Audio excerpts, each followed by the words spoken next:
Hello friends, and welcome back to the channel. Thanks for coming by.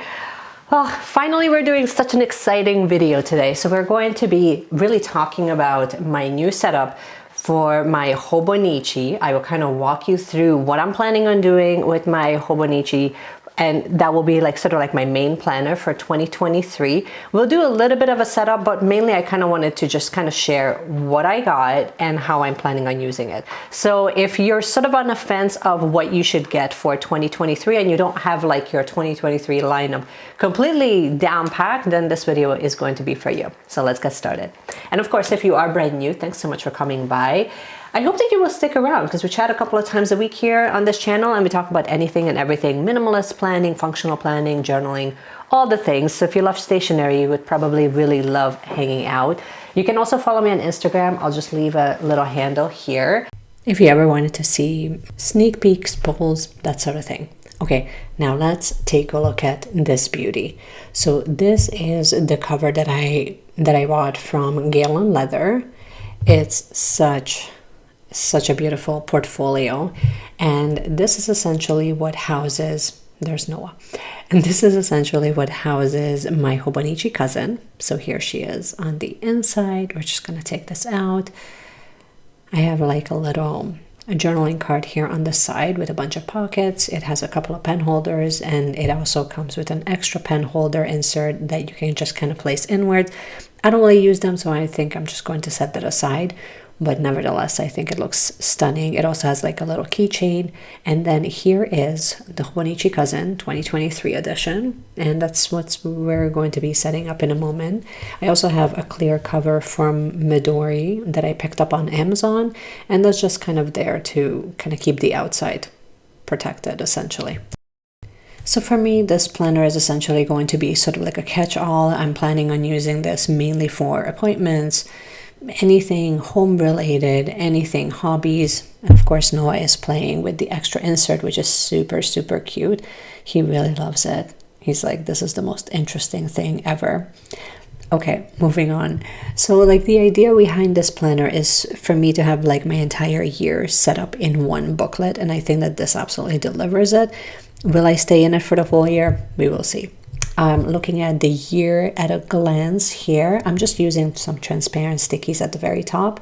I already started just kind of marking down for the whole year our paydays, so it makes it a little bit easier to pre-plan.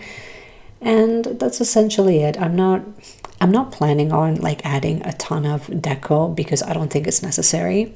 Now with the month at a glance here for each month, I'm planning on using this mainly for any upcoming maintenance type of things that I need to pay attention to within my business. Obviously, we're going to track birthdays, anything home related, that like sign-ups for kids' activities and that sort of thing. So I'm hoping to kind of create like a color coordinated system where I can kind of start jotting down like reminders and things like that that would be relevant here at a year at a glance. It's not a year, like the monthly overviews. And let's hop on over to the next section. So the weekly layout, this is going to be relatively simple.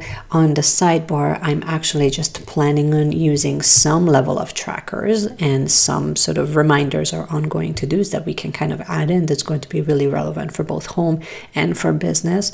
Mainly, I want to be able to kind of mesh the two together at least a little bit, and then here we go. He loves sticky notes. Oh my goodness. He sees it, especially that it's a cat sticky note, and it's like the most interesting thing ever. Top and middle section, I'm planning on using it mainly for my work schedule and any like reminders, and the bottom is going to be meal plan. Now let's hop on over to the dailies because I already marked that as well. Let's see. So I know a lot of you get really overwhelmed with the daily page. It does look quite humongous in comparison to what you actually get in the Techo, which is what I currently have. Even though I'm not using the Techo as a planner, here this is substantially larger, even though I'm actually coming from an A5 planner. So my plan here, honestly, is something that I would have loved doing in most of my planners, but really didn't feel like I had the adequate space for it, or kind of like just having it in like a booklet that it would kind of require me to use it for a little bit of journaling, a little bit of daily reflections, any ongoing to-do list, any tasks that are related to today.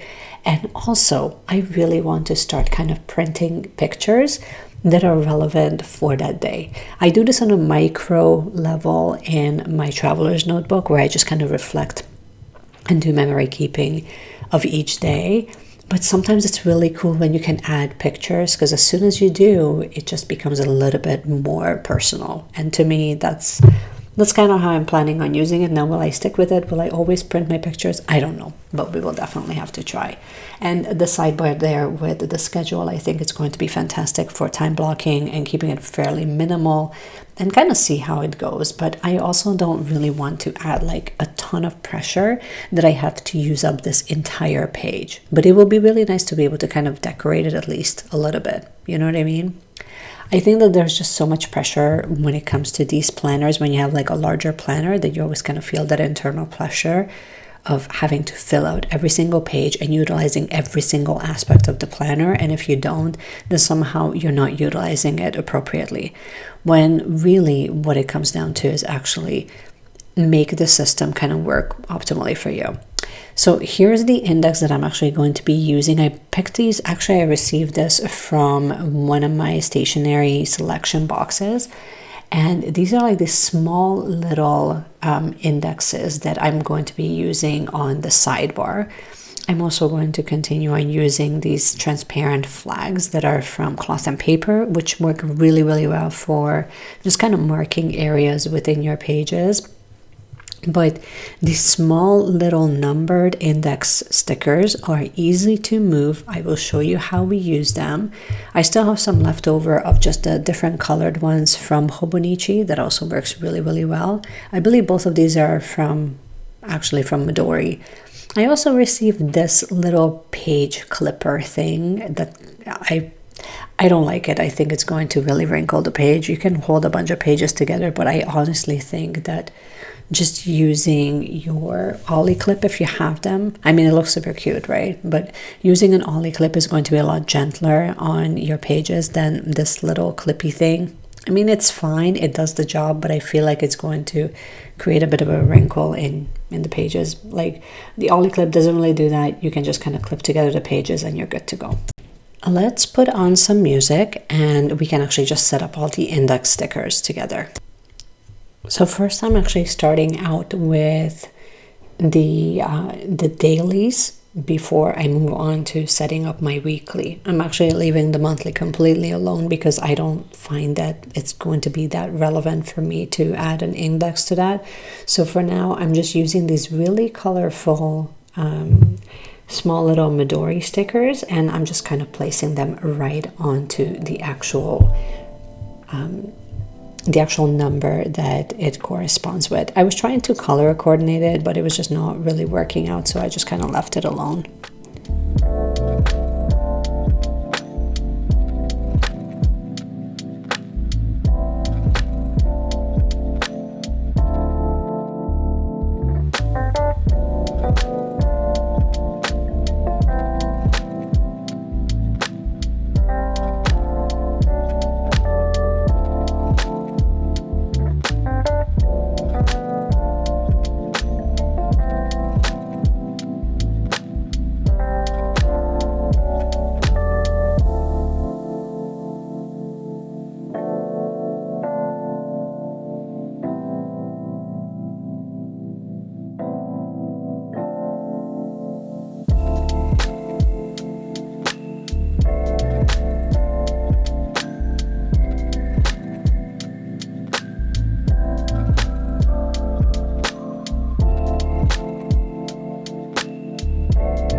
I will show you guys a close-up once it's all done, but it looks super subtle and so slick. So I really, really love this look. Now, as far as the weekly layout is concerned, I was playing around with the idea of placing the stickers at the very top, but ultimately I decided to just place them on the side as well. It just works a little bit better for me visually. It just works better overall, so I'm just kind of sticking with that. These are the colored ones that I'm using now instead of the numbered ones. The numbered ones are like very muted colors, And towards the end, when I made it up to about 6 or 7, I found a really cool technique that I will show you in a moment of how you can actually use them and how you can place them so that they're stacking properly. Okay, you guys, I have finished setting this up off camera because it was honestly just taking a bit too long, but I wanted to kind of talk to you about a couple of things before I let you go. Number 1, if you don't want to invest in buying the Coffee Monsters Co. stickers, if you don't want to invest in the Coffee Monsters Co. Stickers, I highly recommend these Midori indexes, which are like tiny. They are designed for Hobonichi planners. Obviously, I don't have enough, so I'm going to have to buy one for my cousin. No, for my techo. But for now, what I wanted to show you, because I have 2 different kinds. So this one is like this neutral color, like very muted color one. And I use that for my daily pages. So like when the month kind of begins. So I'll just show you how it looks like on the side. You see the colorful ones, we'll talk about that in a moment. But the number ones, here's kind of what it looks like. And I think it looks small and elegant enough. So let's talk about the indexes. Let's talk about, and I wanted to kind of show you how you can use them effectively if you don't want to invest in the Coffee Monsters Co. indexes and kind of feel like you're bulking up your planner. So I have these colorful tabs, as you can tell. These are all, both the colored ones as well as the number ones. They're both from Midori. I really like, there's only a little bit of an overlay all the way up to July, which I personally don't mind. But here's the thing, I want to show you how you can actually place them if you want them to line up the way mine are lining up, okay? So let me just try to remove one. Actually, why don't I just grab a new one? It's a little bit easier, and then I'll show you how I used it, because halfway through I figured out the system, okay? So we're going to take a little tab, and let's say I want to place it after, like I wanted to line it up exactly after this red one. Let me get you zoomed in so you can see what I'm talking about. So let's say that you wanted to like just continue this flow, like, I don't know, every few pages or whatever. So you just grab your page. So what most people do is they kind of line it up, and then they line up, and then they try to line it up here. And I don't think you need to do that, okay? So instead of like standing up your booklet, like this and then try to line up your hands, what I've actually done is I laid my booklet flat like this. I grab the page, like let's say it's exactly here. This is exactly where I need to line up. So then I'm grabbing the tab, and then the tab, I'm lining this up. Go take a look. So I'm lining up my edge exactly where my next tab is, and then I'm just moving the page. Okay, this is as much as I can zoom in right now. So I kind of line up my page to the paper, and then when the paper is lined up perfectly, that's when I press it down, okay? So then you just press it down and then you fold it over. Obviously I'm not going to do that, but see like how perfectly it kind of came out? Hopefully you can see it in close up, but even if you mess this up, it's really easy to remove this. Like they made it out of this adhesive material that it's really easy to move it around if you really need to. And then I can use these top tabs, and I can use these top tabs if I wanted to mark down my my monthly, where my weekly and my daily begins. I personally don't feel like this is necessary. I just kind of placed these in initially until I kind of knew what was going on. But then on the side, so I think that these would be great, these top transparent stickies. So these would be really great to use towards the edge of the page, and then maybe mark them notes or like whatever, you know what I mean? But then this way, it doesn't feel like it's bulking up the planner, and at the same time, you can kind of find everything that you need within the planner. I took the cover off just for the time while I was actually working on like putting things on there. So this is all I wanted to share with you guys. I hope that you have enjoyed this video and you have kind of learned something and you found this helpful, useful, all of the things. Let me know what you're going to be using for 2023. If you're going to be using your cousin, I definitely feel very daring. I didn't realize, even though I know that the A5 size has been really working out great for me in the past, but within the Hobonichi, I find that because my writing tends to be a little bit smaller, I do find that I can kind of fit a lot of things into even like the smaller planners. So we'll see how this one works out. But if not, then this will become essentially a journal and a memory keeper. So I'm not too worried about it. But let me know if you're diving into the cousin this coming year, if you are, or if this is the first time that you're using it. Either way, I would love to hear from you. And thanks for watching, you guys, and I cannot wait to see you in my next video. Bye!